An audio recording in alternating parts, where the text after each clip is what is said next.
Hello, my name is Megan Buskirk, and I'm with the Office of Accountability and the Springfield Department of Commerce and Economic Opportunity.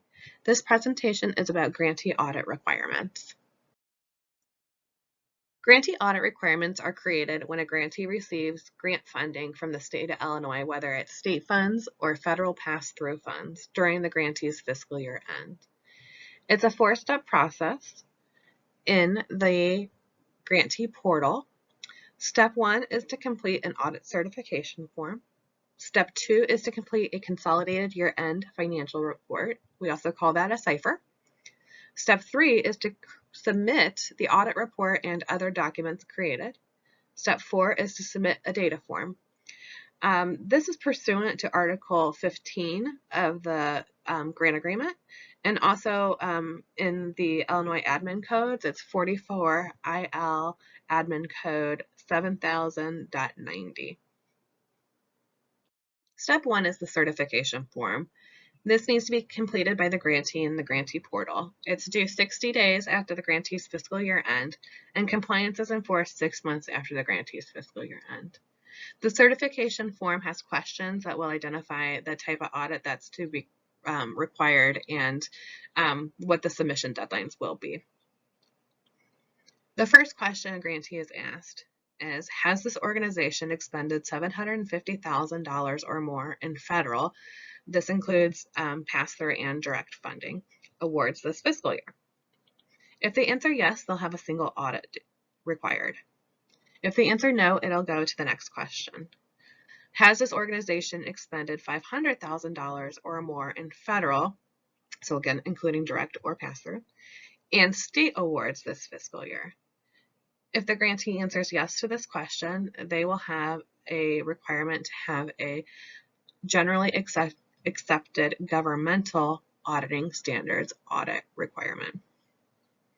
If they answer no, it goes to the next question. Has this organization expended $300,000 or more in federal, again, including direct or pass-through, and state awards this fiscal year? If the grantee answers yes, they will have an audit requirement of a generally accepted auditing standards audit. If they answer no, it'll move to the next question. Will an audit be conducted for this organization for this fiscal year for any other reason? Perhaps the reason is because a governmental unit needs to submit an audit to the Illinois Office of the Comptroller, or there's some other regulatory reason they have to have an audit, and so the state would like a copy of that audit. Here is a table that contains the different audit types and their deadlines. If the grantee has expenditures of federal awards, direct or pass-through of $750,000 or more, they have a single audit, and that's due 9 months after the grantee's fiscal year end and submitted to the Federal Audit Clearinghouse. If they have less than $750,000 or more, their audit's going to be due 6 months after the grantee's fiscal year end. If they have expenditures of federal and state awards of $500,000 or more, they'll have a generally accepted governmental auditing standards financial audit due. If they have total expenditures of $300,000 or more of direct or pass-through federal and state awards, they'll have a generally accepted auditing standards financial statement audit due. And if they have less than $300,000 in total expenditures of federal and state awards, they would just submit an audit if it was due for other requirements. These audits really build on each other.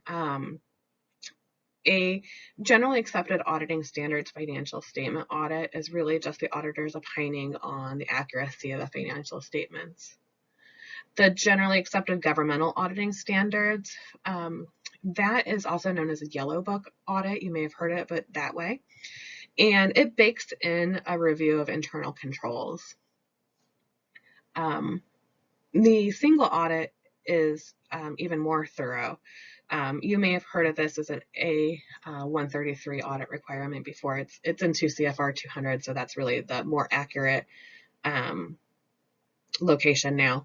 But This is going to identify major programs, test those major programs for compliance requirements, and the audit report's also going to have components of the generally accepted governmental auditing standards and generally accepted auditing standards audits. Step 2 is the Consolidated Year-End Financial Report. This is completed by the grantee in the grantee portal. It's due with the audit report submission. It also requires it in relation to opinion from the auditor. So is the CIFR, is the Consolidated Year-End Financial Report accurate in relation to the financial statements? What the grantee does is they're going to report their expenditures by Catalog of State Financial Assistance number, and these need to tie in totality to the expenses in their audited financial statements. The CSFAs are found in the grant agreement, and state grant agencies will reconcile these amounts to what's in our records. The Consolidated Year-End Financial Report is very similar to the Federal Schedule of Expenditure of Federal Awards, if you're familiar with that. The CFA reports expenditures by CFDA number, which is a federal number. The CIFR is reporting expenditures by the CSFA, the state financial assistance number. Step 3 is the package upload. This is due by the deadlines identified in Step 1, the audit certification questionnaire. So for a single audit, the audit report and corrective action plans will actually be uploaded to the Federal Audit Clearinghouse. Our system, the Audit Report Review Management system, will import those from the Federal Audit Clearinghouse, and the grantee is not required to do anything with those. However, the grantee will be required to submit the management letter, the Consolidated Year-End Financial Report in relation to opinion, along with the schedule, and the auditor's peer review letter to the portal. If it's a generally accepted auditing standards audit or a generally accepted governmental auditing standards audit, the grantee must upload all of these components to the grantee portal. So this is the audit report, the corrective action plans, management letters, the consolidated year-end in relation to opinion, along with the schedule, and the audit firm's peer review letter. Step 4 is the data form. This is due by the deadline identified in Step 1, audit certification. For single audits, again, this is pulled from the Federal Audit Clearinghouse. Nothing is required to be submitted directly to the Illinois grantee portal. For gas and GAGAS audits, the grantee must provide data regarding their entity, their auditor, and the results of the audit in the data form through the grantee portal. So compliance with these requirements is enforced. The first step is after 15 days of noncompliance, DCEO will send a letter and will lock the noncompliant entity at DCEO. This means that DCEO can't make grant payments to the grantee, can't execute a grant agreement with the grantee, and can't modify an existing grant agreement. If the grantee still does not comply, now 30 days after the deadline, DCEO will send a noncompliance letter and place the entity on a Illinois Stop Pay list.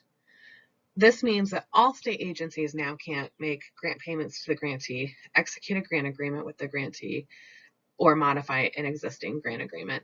Obviously, we don't want this to happen. The system is sending reminders out about deadlines. But if it does happen, please note that the non-compliance letters are uploaded to the audit record in the portal, and you'll also be receiving an email. We have 2 other tips to help ensure your compliance. Grantees must maintain current and accurate contact lists in the portal. That's just so the right people are being communicated with at all times. And the grantee must ensure the portal has accurate fiscal year end dates. It should be in month, day format. With that, I'm going to open up the field for questions. I did want to provide one resource for you. There is an audit report review manual that'll help you through this process. It's found at www.grants.illinois.gov, and it's in the resource library. Thank you for your time.